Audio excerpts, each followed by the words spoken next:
রৌদ্রময় নিখিল। রচনায় আব্দুল আজিজ আল আমান। লেখকের পরিচয়।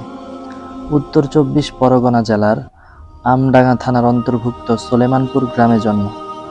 আব্বা মোহাম্মদ ওসিমউদ্দিন ও আম্মা লজিমন বেগমের একমাত্র পুত্র সন্তান। চরম দারিদ্র্যের মধ্যে গ্রামের নিজস্ব পাঠশালা বাঘফুল প্রাইমারি স্কুলে শিক্ষা জীবনের হাতেখড়ি।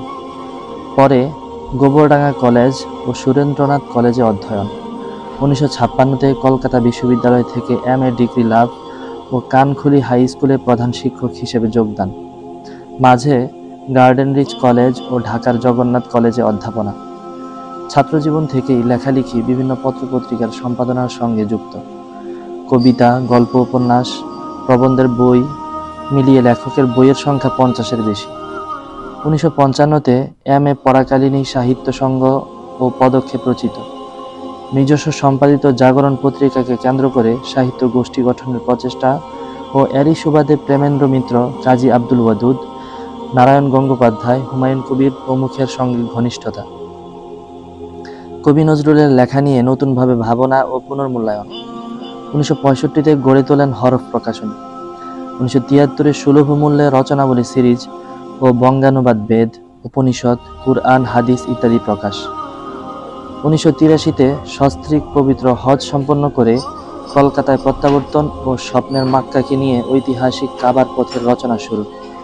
১৯৮৭-তে তার বহুকাঙ্ক্ষিত পূর্ণাঙ্গ সিরাত গ্রন্থ রাসূলুল্লাহ সাল্লাল্লাহু আলাইহি ওয়াসাল্লাম লেখা শুরু। এই সময় থেকেই লেখক নিজেকে বহির্জগৎ থেকে গুটিয়ে নিয়ে গভীর মনোযোগ সহকারে দ্বীনি অধ্যয়নে নিজেকে আবদ্ধ রাখেন। ১৯৯৪-তে মাদ্রাজে চোখের ছানি অপারেশন করতে যাওয়ার আগে নভেম্বরে লেখেন জীবনের শেষ প্রবন্ধ রাসূলুল্লাহ সাল্লাল্লাহু আলাইহি ওয়াসাল্লামের বিনয়। ১ ডিসেম্বর ১৯৯৪-তে হঠাৎই হৃদরোগে আক্রান্ত হয়ে সকাল ১১টা ৫৫ কলকাতার ম্যাকলয়েড স্ট্রিটের বাড়িতে ইন্তেকাল। পরের দিন বাদ-জুমা সোলেমানপুর গ্রামে লেখককে সমাধিস্থ করা হয়। আলোচ্য এ গ্রন্থে লেখক রাসূল সাল্লাল্লাহু আলাইহি ওয়াসাল্লামের জীবন ঘনিষ্ঠ ১৭টি গল্প হাদিসের ভাষ্য থেকে নিয়ে এসেছেন।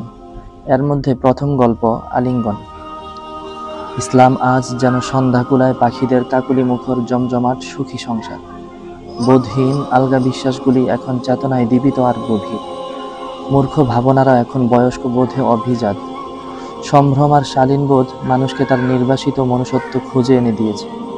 পাগুলি ছড়িয়ে লম্বা করে হাই তুলে আরামোড়া ভেঙে ভব্যতাহীন আরামে আরেকভাবে বসতে গিয়ে এতগুলি মানুষ সতর্ক হলেন। অসময়ে প্রিয় সাহাবীকে দেখতে পেয়ে ব্যগ্রভাবে শুধালেন, রাসূলুল্লাহ সাল্লাল্লাহু আলাইহি ওয়াসাল্লাম আসবেন নাকি এ পথে? বলেই তারা পা গুটিয়ে হাঁটুর নিচে কাপড় টেনে আব্রু ঢাকা হয়ে গেল। উত্তর শোনার প্রয়োজন ছিল না, কেননা বিস্তর সমীহ তাদের আচরণকে তখন তাড়া করে ফিরছিল। সকলেই তার পবিত্র অনুপস্থিতির উপস্থিতিতে সম্ভ্রমে শ্রদ্ধায় নিজের মধ্যে অন্যরকম হয়ে উঠছিলেন। কাছে এসে সালাম দিয়ে খানিক থামলেন সাহাবী। আমাকেই পাঠালেন রাসূলুল্লাহ সাল্লাল্লাহু আলাইহি ওয়াসাল্লাম আবু যারকে ডাকতে। তার চঞ্চল পদক্ষেপে ততক্ষণে ভোরের আলো ফোটার মতো অনায়াস ছন্দ গতি পেয়েছে। মরুর রাগী সূর্যকে আড়াল করে দ্রুত ফিরে এসে ক্লান্ত সাহাবী একসময় অপেক্ষারত রাসূলুল্লাহ সাল্লাল্লাহু আলাইহি ওয়াসাল্লামকে বললেন, আবু যার নেই বাড়িতে, সংবাদ রেখে এসেছি। বৃষ্টি ধোয়া স্নিগ্ধ শেষ বিকেলের মতো নির্মল সেই আশ্চর্য মুখটা তুলে তাকালেন রাসূলুল্লাহ সাল্লাল্লাহু আলাইহি ওয়াসাল্লাম। পড়ন্ত বিকেলের ক্রমাগ্রসর দীর্ঘ ছায়ার মতো চিন্তার কিছুটা আবছায়া আস্তে আস্তে যেন এগিয়ে এলো সেই মুখে। বাংময় সে অর্থপূর্ণ নীরব দৃষ্টি, মরুর বুকে জেগে ওঠা ঘূর্ণির মতো অনর্থক একবার নিজের মধ্যেই পাক খেল কেবল। পাওয়া গেল না আবু যারকে? গেলে বড় ভালো হতো, কিছু কাজ ছিল। দুপুরের উন্মুক্ত রোদ আরো রাগ ছিল, আরো জ্বলছিল সেই তাপ।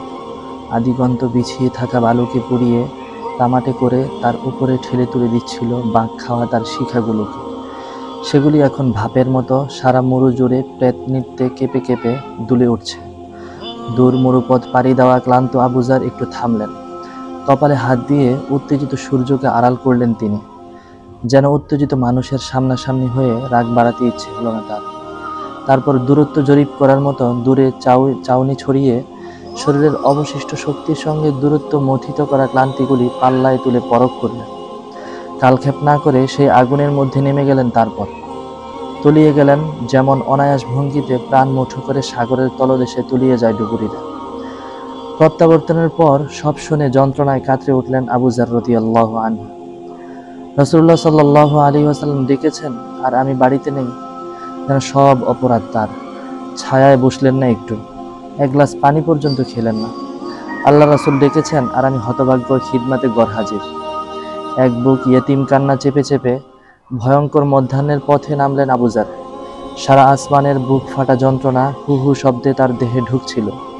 সেই ব্যথা মুঠো করে তিনি আগুনের মধ্যে ঝাঁপ দিলেন। চারপাশ থেকে ক্ষুব্ধ ভাপেরা ছুটে এসে আবু যারকে যেন গ্রেফতার করে ফেলল। ক্লান্ত ক্লান্ত ভীষণ ক্লান্ত আর পিপাসার্ত সেই মানুষকে আর দেখা গেল না। অবশেষে রাসূলুল্লাহ সাল্লাল্লাহু আলাইহি ওয়াসাল্লামের জীর্ণ কুটিরের সামনে এসে দাঁড়ালেন আবু যার। দাঁড়াতে পারছিলেন না, টলে পড়ছিলেন তিনি। রাসূলুল্লাহ সাল্লাল্লাহু আলাইহি ওয়াসাল্লামও ক্লান্ত ছিলেন ভীষণ। কদিন একটানা শ্রমে পেঁজা তুলুর মতো তার শরীরটা যেন ভুনা ভুনা হয়ে গিয়েছিল। শুয়ে একটু বিশ্রাম নিচ্ছিলেন তাই। অবশেষে আবু যারের আগমন সংবাদ বহু প্রতীক্ষিত প্রবাসীর ফেরার মতো গেল তার কাছে। আর কি আশ্চর্য, সংবাদ শোনা মাত্রই সব ক্লান্তি সব যন্ত্রণা ভুলে গেলেন তিনি।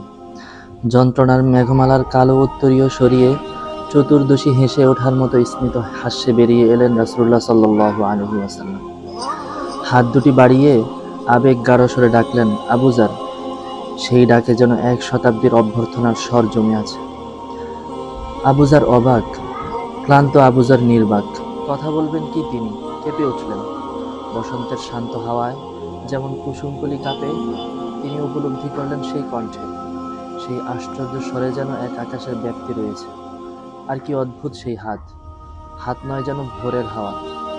ঘন আবেগে আবু যারকে বুকের মধ্যে জড়িয়ে ধরলেন রাসূলুল্লাহ সাল্লাল্লাহু আলাইহি ওয়াসাল্লাম। এই রোদ্দুর ভেঙে এত পথ পেলে, না হয় একটু পরেই আসতে। মানুষের স্বরে হৃদয় যে এমনভাবে আস্ত বেরিয়ে আসে, এই প্রথম উপলব্ধি করলেন আবু যার রাদিয়াল্লাহু আনহু। দীর্ঘ আলিঙ্গনাবদ্ধ সাহাবীর পিঠে ক্রমাগত হাত বুলিয়ে দিচ্ছিলেন রাসূলুল্লাহ সাল্লাল্লাহু আলাইহি ওয়াসাল্লাম। ক্লান্তি, শ্রম, ব্যথা, যন্ত্রণা আবু যারের প্রতিটি লোমকূপ থেকে তখন ছিটকে বেরিয়ে গেছে। ভোরের তারা খেয়ে অপমানিত আধারেরা যেমন নিঃশব্দে মাথা হেঁট করে পলকে পালিয়ে যায়, তেমন অধীর উল্লাসে ইন্দ্রিয় অনুভূতিরা তার দেহ ছেড়ে কিছুক্ষণ চলে গিয়েছিল। এই দুর্লভ মুহূর্তগুলি কিছু সময় ধরে স্তব্ধ হয়ে থাকে। তারপর চেতনারা ফিরে এলে তিনি উপলব্ধি করলেন কি এক আশ্চর্য ছোঁয়ায় তিনি নিজের ভিতরে বহুগুণ মহৎ হয়ে যাচ্ছেন। ভালোবাসার উষ্ণ পরশ তার চোখে বিস্তর অশ্রু এনেছিল। সমর্পণের এই আকুল অশ্রুতে তার আত্মা ডোবানো ছিল। রাসূলুল্লাহ সাল্লাল্লাহু আলাইহি ওয়াসাল্লামের বিশাল বুকে মুখ রেখে কথা না ফোটা শিশুর মতো একরকম গলায় তিনি ফিসফিস করে উচ্চারণ করলেন, ইয়া রাসূলুল্লাহ। সেই বিশাল বুকে মাথা রেখে আবু যারের হঠাৎ মনে হলো কেবল তাকেই ধরে রাখেননি রাসূলুল্লাহ সাল্লাল্লাহু আলাইহি ওয়াসাল্লাম। আকাশের সীমাহীন নক্ষত্রকে বুকে ধরার মতো অসংখ্য দিন দুঃখী ইয়াতীম কাতর মানুষকে গভীর আবেগে আলিঙ্গন করেছেন তিনি। ভালোবাসার বিশাল বাহু দিয়ে জড়িয়ে ধরেছেন এবং সকল দেহ থেকে ক্রমাগত দূরে সরে যাচ্ছে ক্লান্তি, যন্ত্রণা এবং অন্ধকার।